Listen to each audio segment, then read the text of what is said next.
நமஸ்காரம். மகாபாரதத்தில் சாந்தி பருவத்தில் மோட்ச தர்மத்தை சேவித்துக் கொண்டிருக்கின்றோம். இன்று நாம் சேவிக்கும் இந்த அத்தியாயத்தில் யாக்ஞவல்கியர் அவ்யக்த முதலியவற்றின் கால கணக்கையும் சிருஷ்டியையும் ஜனகருக்கு சொல்லியதுதான் சேவிக்க இருக்கின்றோம். யாக்ஞவல்கியர் ஜனக மகாராஜாவை பார்த்து பேச ஆரம்பிக்கின்றார். ஜனகா, உபாசனத்தினால் அவ்யக்த தன்மை அடைந்தவருடைய காலத்தின் கணக்கை என்னிடமிருந்து அறிந்து கொள். அவ்யக்தருக்கு 16,000 கல்பங்கள் பகலாக சொல்லப்படுகின்றன. ராத்திரியும் இவ்வளவே. அவர் விழித்து கொண்டு முதலில் எல்லா பிராணிகளுக்கும் ஜீவனமாய் இருக்கிற ஔஷதியை படைக்கின்றார். பிறகு ஸ்வர்ணமயமான அண்டத்திலிருந்தும் உண்டான பிரம்மாவை படைத்தார். அவர் எல்லா பிராணிகளுக்கும் சரீரம் என்று கேட்டிருக்கிறோம். பிரஜைகளுக்கு பதியும் மகாமுனியுமான பிரம்மாவானவர் ஒரு வருடம் அண்டத்தில் வசித்து வெளியிலே வந்து ஸ்வர்க்கம், பிரவர்த்தி இவைகளுள் முழுவதும் பிருத்வியான ஒரு பாதியையும் ஸ்வர்க்கமான ஒரு பாதியையும் சேர்த்தார் என்று வேதங்கள் கூறுகின்றன. பிரபுவான பிரம்மா அந்த 2 பாதிகளுடைய நடுவை ஆகாயமாக செய்தார். இவருடைய கணக்கையும் வேதாந்தங்களின் கரை கண்டவர்கள் பகல் 4 பாகம் குறைவான 10,000 கல்பங்கள் என்று சொல்லுகிறார்கள்.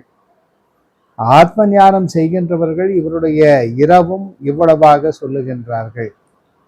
ஞானவானான அவர் முதலில் தேஜோமயமான அகங்காரம் என்கின்ற பூதத்தை படைக்கிறார். மகிழ்ச்சியான அவர் முதலில் தம் சரீரத்திலிருந்தும் வேறு 4 புத்திரர்களையும் படைக்கின்றார். அவர்கள் பித்ருக்களுக்கும் பித்ருக்களாக கேட்கப்படுகிறார்கள். தேவர்கள் பித்ருக்களுடைய புத்திரர்கள். சராச்சரங்களான பிராணிகள் தேவர்களால் சூழப்பட்டனவென்று கேட்டிருக்கிறோம்.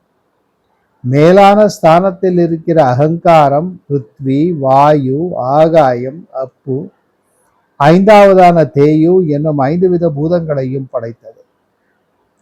3வதான சிருஷ்டியை செய்கின்ற இந்த அகங்காரத்தினுடைய ராத்திரியும் 5,000 கற்பங்களாக சொல்லுகின்றார்கள். பகலும் அவ்வளவாகவே சொல்லப்படுகிறது. சப்தம், ஸ்பரிசம், ரூபம், ரசம், 5வதான கந்தம் ஆகிய இவை 5 பூதங்களில் உள்ள குணங்கள். நாசமற்றவைகளான பிராணிகள் தங்களை சூழ்ந்து தங்கள் மனத்தை அபகரிக்கின்ற அந்த குணங்களால் தினந்தோறும் ஒன்றை ஒன்று விரும்புகின்றன.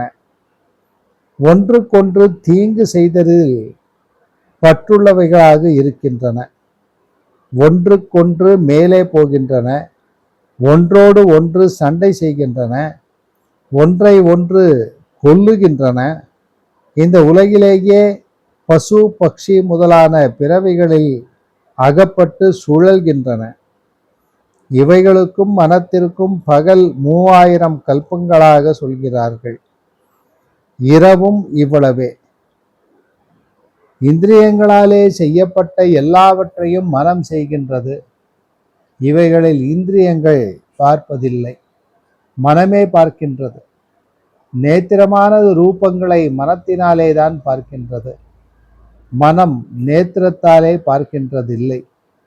மனம் கலங்கி இருக்கும் பொழுது நேத்திரம் பார்க்கிறதாக இருந்தாலும் பார்ப்பதில்லை. ஆனால் எல்லா இந்திரியங்களும் பார்க்கின்றனவென்று சொல்லுகிறார்கள். ஜனகா, மனம் ஒழிவடைந்த போது இந்திரியங்களுக்கு ஒழிவு ஏற்படும். இந்திரியங்கள் ஒழிவடைந்த பொழுது மனத்திற்கு ஒழிவு ஏற்படாது. இவ்வாறு இந்திரியங்கள் மனத்தை பிரதானமாக உடையவைகள் என்று கருத வேண்டும். எல்லா இந்திரியங்களுக்கும் மனம் தலைமையாக சொல்லப்படுகின்றது. இந்த உலகத்தில் எல்லா பூதங்களும் இந்த மனத்தில் பிரவேசிக்கின்றன என்பதோடு இந்த அத்தியாயம் பூர்த்தியாகிறது. மீண்டும் நாளை சந்திப்போம். நமஸ்காரம்.